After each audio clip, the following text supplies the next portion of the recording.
Bismillahirrahmanirrahim. Kita mulai. Assalamualaikum warahmatullahi wabarakatuh. Bismillahirrahmanirrahim. Alhamdulillahi rabbil alamin. Wabihi nasta'inu ala umurid dunya waddin. Wassalatu wassalamu ala ashrafil anbiya'i wal mursalin Sayyidina wa habibina wa syafi'ina wa maulana Muhammadin wa ala alihi wa ashabihi wa man ihtada bihadihi ila yaumiddin, amma ba'du. Subhanaka la ilma lana illa ma 'allamtana innaka antal alimul hakim. Allahumma anfa'na bima 'allamtana wa 'allimna ma yanfa'una wa zidna ilman nafi'a birahmatika ya arhamar rahimin, amin. Baik hadirin jamaah, bapak-bapak dan ibu-ibu yang dirahmati Allah Subhanahu wa taala. Alhamdulillah, puji syukur kehadirat Allah Subhanahu wa taala, pada siang hari ini kita dipertemukan kembali oleh Allah Subhanahu wa taala di majelis ilmu yang insya Allah mudah-mudahan kita semua yang hadir mendapatkan ridho dan rahmat dari Allah Subhanahu wa ta'ala, dimudahkan segala urusan keluarganya oleh Allah Subhanahu wa ta'ala, dilapangkan rizki keluarganya oleh Allah Subhanahu wa ta'ala, dikabulkan hajat-hajatnya oleh Allah Subhanahu wa ta'ala, dan semoga Allah Subhanahu wa ta'ala memberikan kepada kita semua ilmu yang bermanfaat, ilmu yang barokah fid dunya wal akhirah. Amin amin amin ya rabbal alamin. Baik hadirin jamaah, Bapak Ibu yang dimuliakan Allah Subhanahu wa taala, bagaimana kabarnya semuanya, Pak, Bu? Alhamdulillah sehat ya, khair ya, insyaallah. Alhamdulillah, insyaallah bi khair. Adem ayem ya. Enak siang-siang ini, enaknya itu tidur, Pak ya. Tapi enak ngaji ya, masya Allah ya. Sibuk kerja dari pagi sampai sore ya, capek kerja tapi masih bisa sempat ngaji, masya Allah. Alhamdulillah.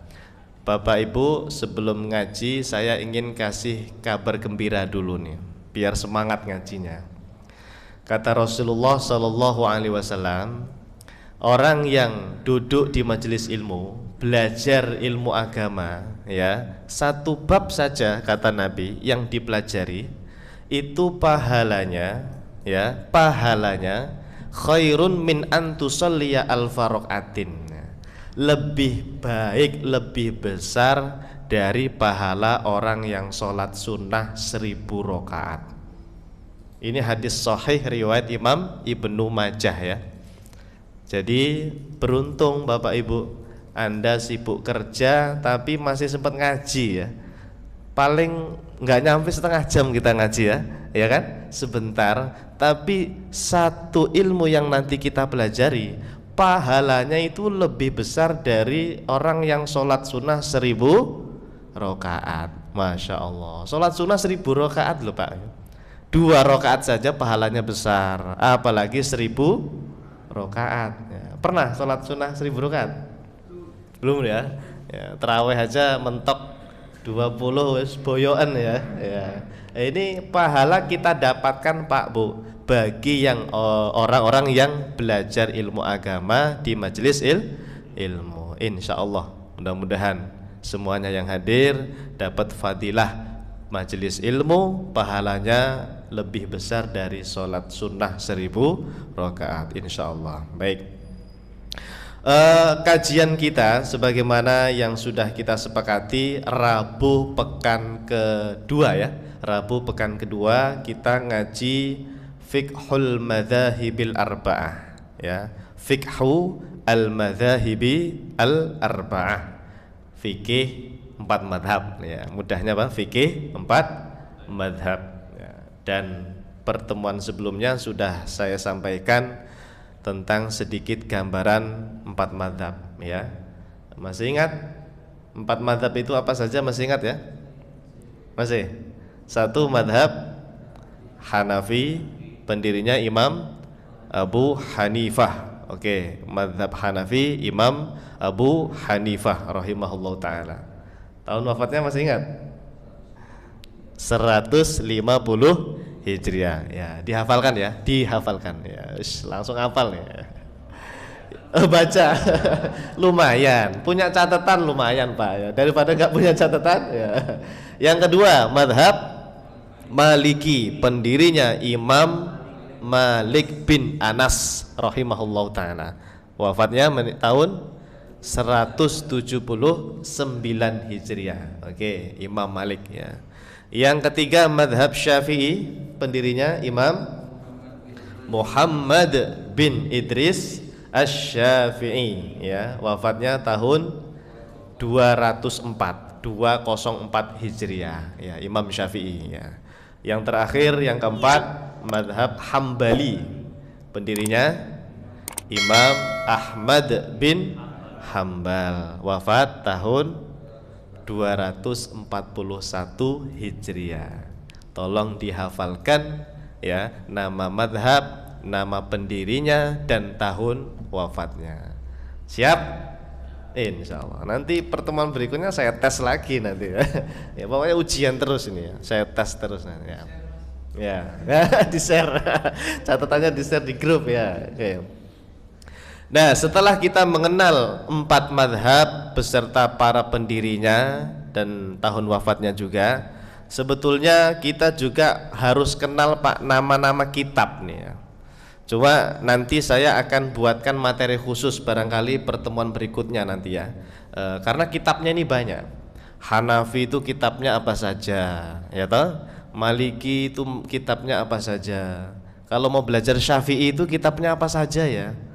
Dari mulai dasar sampai tingkat menengah sampai tingkat paling atas itu kitabnya apa saja. Itu harus tahu nanti. Ya, kitab rujukan setiap madhab harus kita ketahui ya.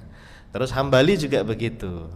Kitabnya apa nih? Kitab yang untuk dasar, menengah, dan level atas ya.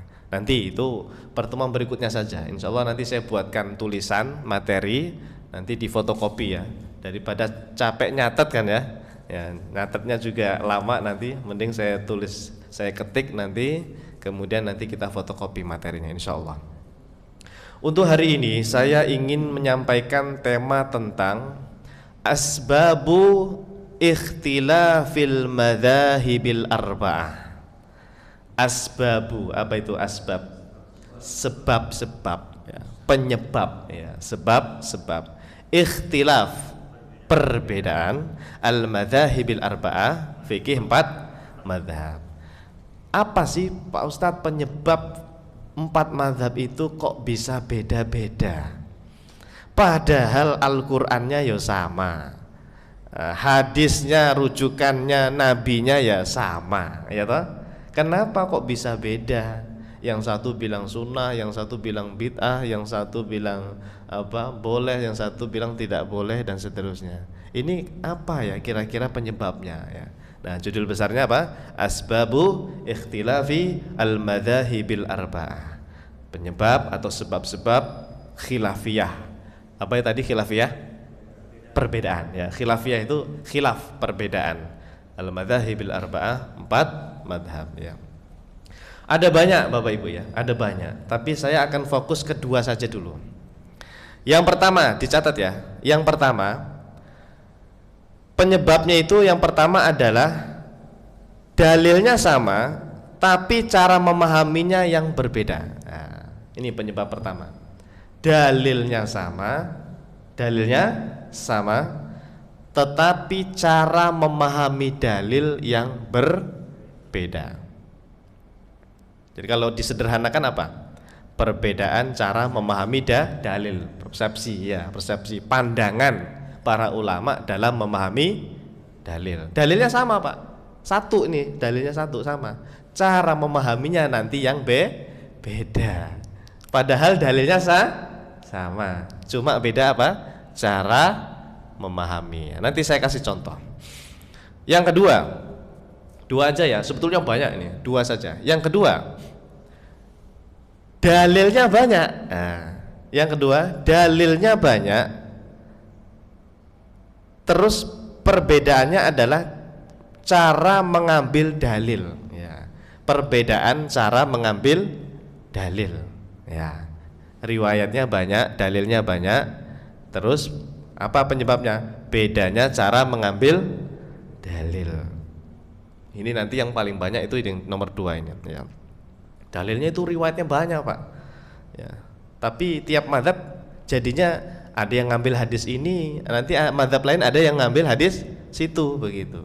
Karena riwayatnya banyak. Nah, dah 2 itu dulu saja ya, karena sebetulnya perbedaan penyebabnya itu banyak sekali ya. Kita fokus ke 2 dulu ya. Pertama tadi apa? Dalilnya sama, berbeda cara memahaminya. Oke, yang kedua, dalilnya banyak, riwayatnya banyak, beda cara mengambil dalilnya. Oke, kita bahas yang nomor 1 dulu. Perbedaan para ulama 4 mazhab, penyebabnya yang pertama adalah dalilnya sama, tapi cara memahaminya berbeda. Contohnya apa? Contohnya saya mau nulis ke depan ya.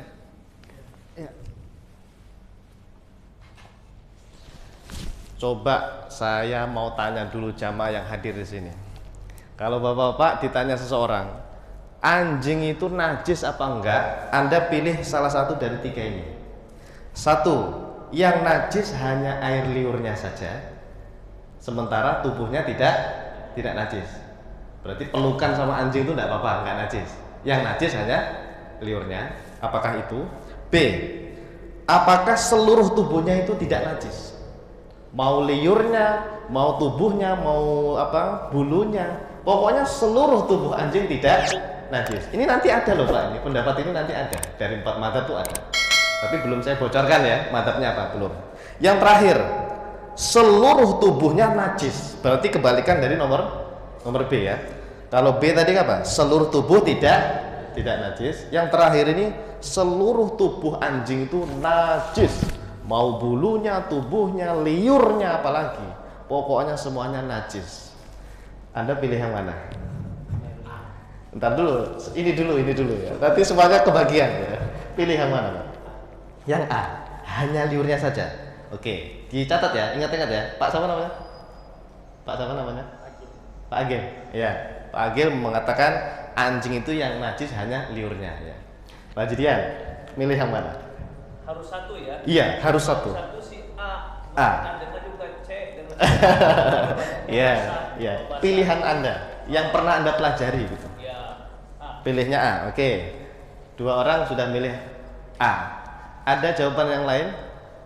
Enggak apa-apa, beda enggak apa-apa. Oke, Bapak milih apa? Yang C. 2 orang milih C. Berarti seluruh tubuh anjing itu najis, oke? Oke. Yang milih B siapa ini? Belum ada ini. Perwakilan. Harus ada yang kameramennya ya. Pilih B Pak ya. Seluruh tubuh anjing tidak najis. Oke. Ini nanti jamaah ada madhabnya. Sekarang kita tes dalilnya itu sama. Hadis riwayat Muslim. Kata Rasulullah Shallallahu Alaihi Wasallam, tuhuru ina'i ahadikum idza walagho fihi al-qalbu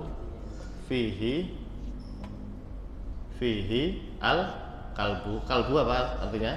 Anjing ya. Al-qalbu an yaksilahu dibasuh sab'a marot ya. Sab'a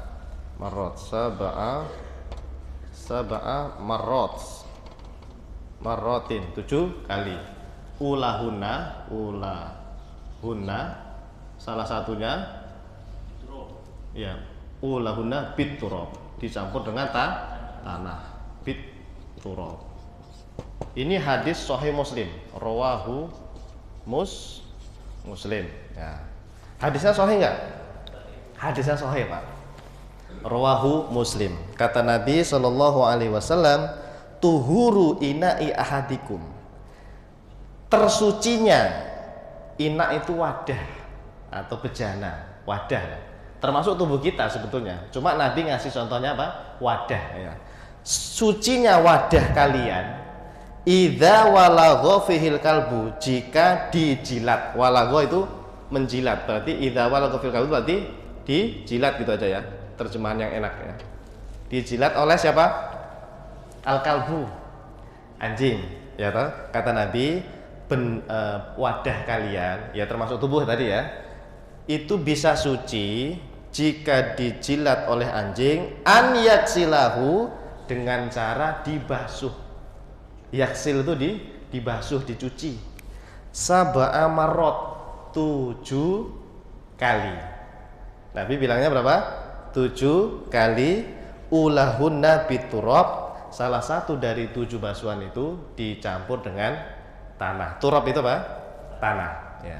Jadi terjemah bebasnya jamaah, kata Nabi sallallahu alaihi wasallam, benda kalian yang terjilat oleh anjing itu bisa suci. Tuhur itu apa? Bisa suci, bisa bersih, bisa suci dengan cara dibasuh 7 kali ya. 7 kali air basuhan, salah satu basuhan dicampur dengan tanah. Nah, ini hadis ini sahih jamaah, tapi cara memahaminya beda-beda. Yang A ini jamaah itu madhab Hanafi. Tadi siapa yang milih A? Antum ya, berdua. Berarti beliau berdua Hanafi, Pak. Baru ketahuan Hanafi ternyata ya. Ya. Tadi yang milih B siapa? Seluruh tubuh tidak najis. Wah, dipaksa tapi ya. Ini madhab Maliki. Ya, Maliki.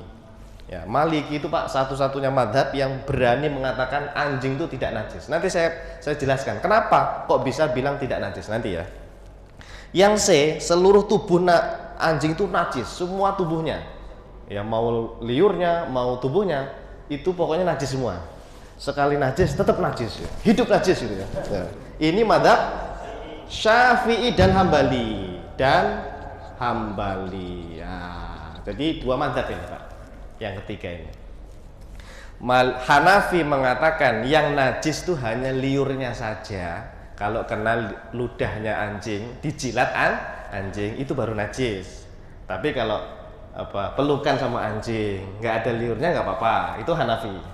Kalau Maliki malah seluruh tubuh termasuk liurnya tidak najis, Pak. Loh kok bisa? Ya nanti saya jelaskan nanti ya. Ini kan fikihnya ya. Yang terakhir Syafi'i dan Hambali. Nanti papan tulisnya agak gedean ya kalau bisa ya. Ya. Syafi'i dan Hambali mengatakan seluruh tubuh anjing itu najis. Mau tubuhnya kayak mau bulunya kayak mau liurnya, semuanya pokoknya najis. Nah, itu madzhab apa? Syafi'i dan Hambali. Ya. Biasanya guru-guru ngaji kita, ada lagi deh. Ya. Ya, nambah lagi. Ya. Ya. Nanti beli yang gedean aja nggak apa-apa. Ya. Ya. Ya, saya ulangi. Biasanya Bapak Ibu sekalian, guru-guru ngaji kita dulu waktu kita kecil atau kita di madrasah gitu ya, yang diajarkan tuh yang Syafi'i biasanya. Dulu itu. Pokoknya kalau kena liurnya, bahkan kena bulunya atau kena tubuhnya anjing, pokoknya najis gitu. Harus dibasuh 7 kali, salah satunya dicampur dengan tanah. Karena di Indonesia itu madzhabnya Syafi'i. Nah, sekarang saya jelaskan kenapa Hanafi kok hanya mengatakan yang najis itu liurnya doang. Karena Pak, Nabi hanya bilang idza walagho. Kan Nabi tadi bilang sucinya wadah kalian itu jika dijilat anjing maka dibasuh 7 kali. Jadi yang najis ini liurnya ini. Itu kata Hanafi Pak. Karena Nabi bilangnya idza walago, kalau dijilat anjing, berarti kan yang najis liurnya. Ini kata mazhab Hanafi. Ya, karena dia memahami hadis itu seperti itu. Nabi bilangnya kalau dijilat ya udah begitu. Yang najis berarti hanya liurnya saja. Tubuhnya tidak najis. Kalau kesentuh ekornya ya, atau kita pegang kakinya ya nggak najis. Orang nggak ada liurnya kan? Ya, tidak najis. Tidak perlu dibasuh 7 kali lah gitu.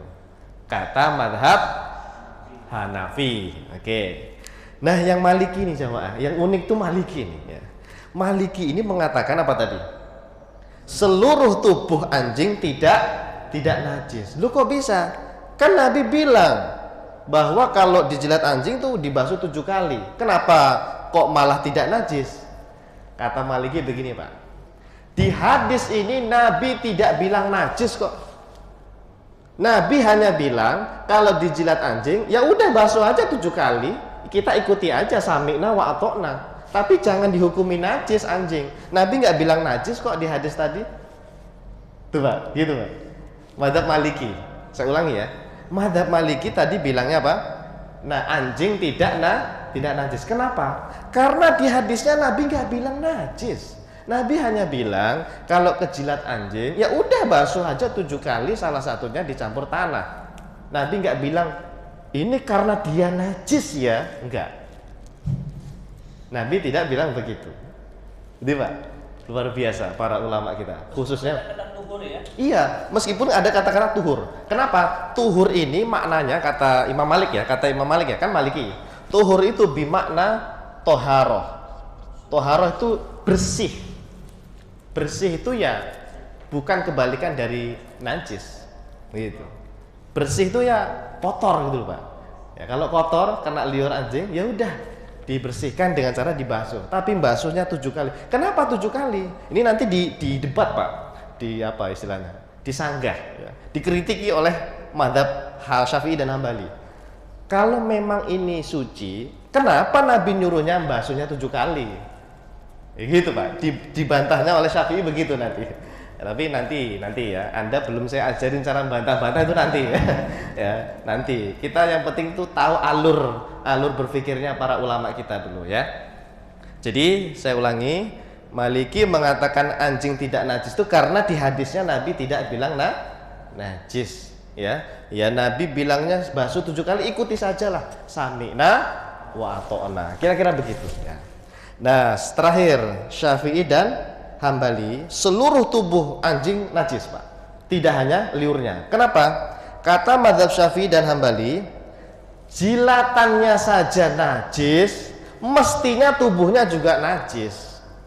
Tidak mungkin ini hanya gara liur doang terus tubuhnya kok nggak najis. Pasti semua tubuhnya najis. Kata mazhab Syafi'i begitu. Dan mazhab Hambali.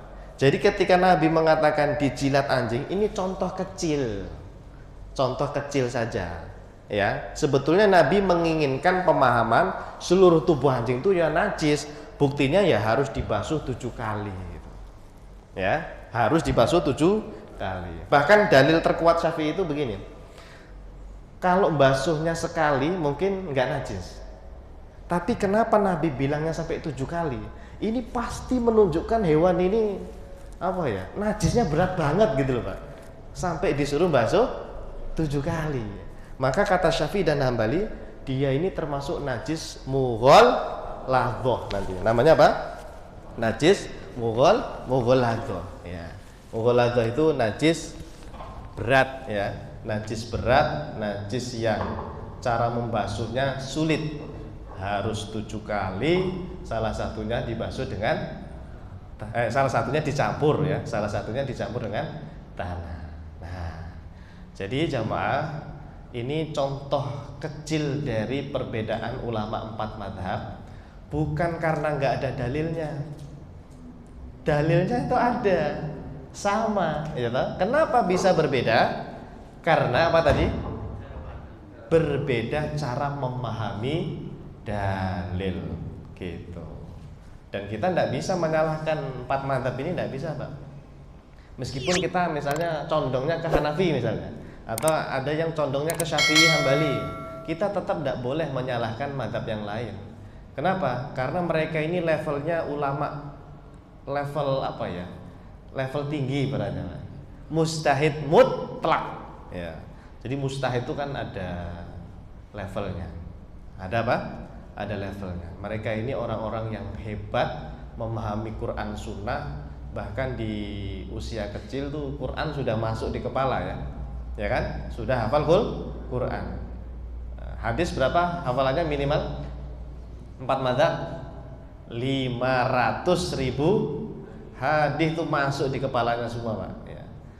Hadis komputer kalah 500.000 itu masuk di kepala para ulama kita. Nah, mereka ini menguasai semua dalil, cuma beda cara memahaminya. Nah, yang penting kita sebagai orang awam ini ada rujukannya gitu aja. Kamu kenapa kok yang najis kok liurnya doang ya? Ya karena saya ikut mazhab Hanafi. Begitu selesai Pak. Kamu kenapa ya kok semua tubuh anjing kok kamu bilang najis? Ya saya ikut Imam Syafi'i, saya ikut Imam Ahmad bin Hambal. Selesai. Kalau mau nyalain jangan nyalain saya. Salahkan para imam. Gak berani dia Pak. Gak berani ya. Orang zaman sekarang tuh suka nyalah-nyalahin Pak, karena dia melihat temennya. Kamu kunutan ya sholat subuh ya, bid'ah kamu. Karena dia ngelihat temen Pak. Coba kalau dia lihat ini yang bilang kunut subuh sunnah itu siapa ya? Al-Imam Asy-Syafi'i misalnya begitu. Apa dia berani di hadapan Imam Syafi'i, umpama Imam Syafi'i masih hidup juga ya, misalnya ya.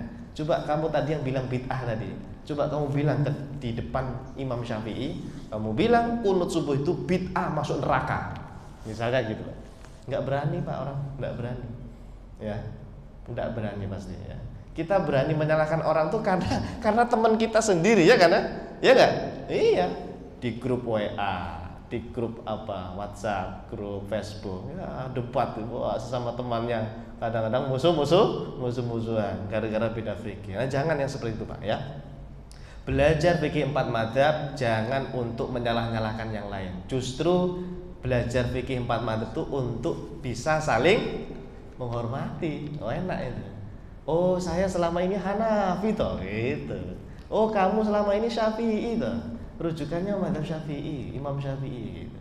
Nah kan enak begini ya. Jadi kalaupun ada perbedaan tidak saling menyalahkan, kita saling menghargai ya. Tapi kalau mau debat dalil boleh ya. Sama saya seperti saya dulu Pak di kelas waktu saya kuliah S1 di Lipia Jakarta. Saya S1 kan di Jamiatul Imam Muhammad Ibnu Su'ud ya, Lipia Jakarta. Saya di kelas itu dilatihnya begini Pak. Kamu kelompok Syafi'i ya, kamu kelompok Hanafi ya, kamu kelompok Maliki. Jadi satu kelas itu dibagi 4 kelompok gitu, Pak. Disuruh membela mazhabnya masing-masing. Debat kita di kelas itu, pakai dalil semuanya. Dan tidak ada yang berantem karena yang penting itu kita menunjukkan kehebatan setiap mazhab gitu. Ya, tidak masalah. Beda itu tidak apa-apa. Oke. Oh, ini udah habis waktunya ini. Ya, baru satu contoh ya. Oke, nah baik, setidaknya hari ini kita sedikit tahu lah ya tentang perbedaan para ulama fikih 4 madzhab. Salah satu penyebabnya dalilnya sama, tapi cara memahaminya berbeda. Nanti pertemuan berikutnya mungkin yang kedua. Apa tadi yang kedua? Riwayatnya banyak, dalilnya banyak, tapi beda cara ngambilnya. Insyaallah itu yang paling banyak itu nanti nomor 2 insyaallah. Baik jamaah Bapak Ibu yang dimuliakan Allah Subhanahu wa taala, karena waktu kita terbatas, jadi saya cukupkan materinya sampai di sini dulu. Mungkin ada pertanyaan 1 atau 2 silakan. Ya. Waalaikumsalam warahmatullahi wabarakatuh. Saya masih ingat dengan kisah cerita bahwa Rasulullah pada saat berdoa di masjid Muawiyah atau masjid Da'i. Ya. Itu Rasulullah memanjatkan 3 doa. Ya. Yaitu agar Allah tidak membinasakan umat Rasulullah hanya karena kelaparan. Doa kedua tidak membinasakan umat Rasulullah karena ditenggelamkan atau karena kebanjiran. Nah yang ketiga adalah berdoa agar umatnya Rasulullah tidak terjadi perbedaan atau perpecahan atau permusuhan.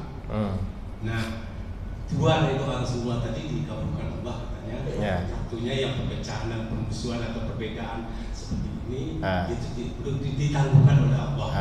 Ya. Pertanyaan saya, apakah mazhab Syafi'i, Maliki dan Hanafi itulah yang dimaksud dengan perbedaan yang dimaksud oleh Allah atau oleh Rasulullah itu yang dikabulkan oleh oleh Allah SWT. Atau kalau di Indonesia ada perbedaan Ahlus Sunnah wal Jamaah, NU, Muhammadiyah, itukah yang dimaksud dengan perbedaan yang tidak ada Rasulullah tidak dikabulkan oleh Allah itu?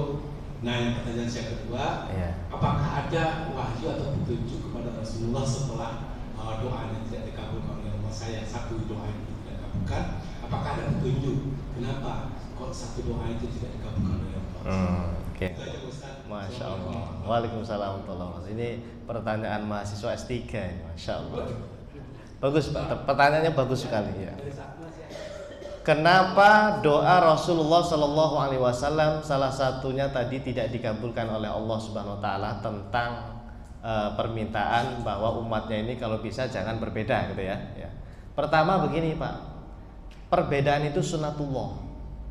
Perbedaan itu sunnatullah. Apa itu sunnatullah? Sudah menjadi ketetapan Allah Subhanahu wa Ta'ala. Makanya ketika tadi Nabi berdoa seperti itu tidak diperkenankan oleh Allah Subhanahu wa Ta'ala. Karena maunya Allah, ini sudah maunya Allah loh ya. Sudah kehendak Allah, manusia atau umatnya Nabi Muhammad sallallahu alaihi wasallam itu harus berbeda. Tinggal nanti sikap mereka itu bagaimana cara memahami perbedaan. Nah, terkait hadis tadi, Pak, doa Nabi tadi, apakah itu maksudnya perbedaan 4 madzhab? Termasuk salah satunya, termasuk. Tapi tidak hanya tentang fikih.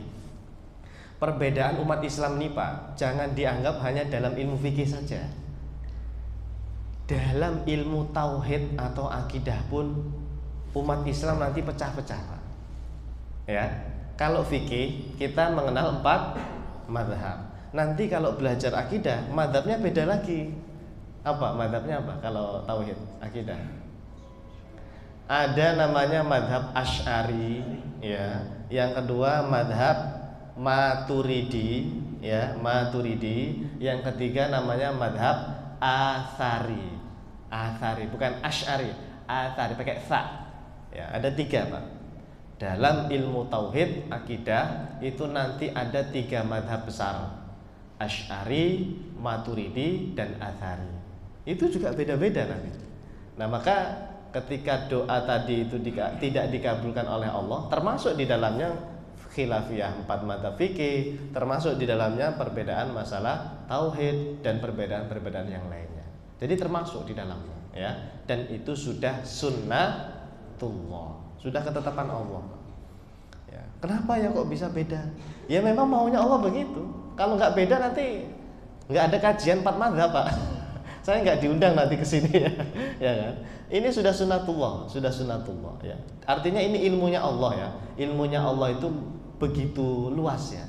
Ilmunya Allah begitu luas untuk bisa kita pahami melalui para ulama kita. Dan tidak masalah ya. Perbedaan seperti itu kalau ada ulamanya itu tidak masalah. Tidak masalah. Oke. Yang kedua apa tadi? Apakah ada petunjuk dari Allah kepada Rasulullah? Iya. Satu doanya itu tidak dikabulkan. Barangkali ada. Oh, tidak ada ya, tidak ada. Karena itu tadi ya kembali lagi ke sunnatullah ya, sunnatullah. Di zaman Nabi itu Pak sudah ada perbedaan. Ini kalau saya cerita kelebihan nanti jam 1, enggak apa-apa.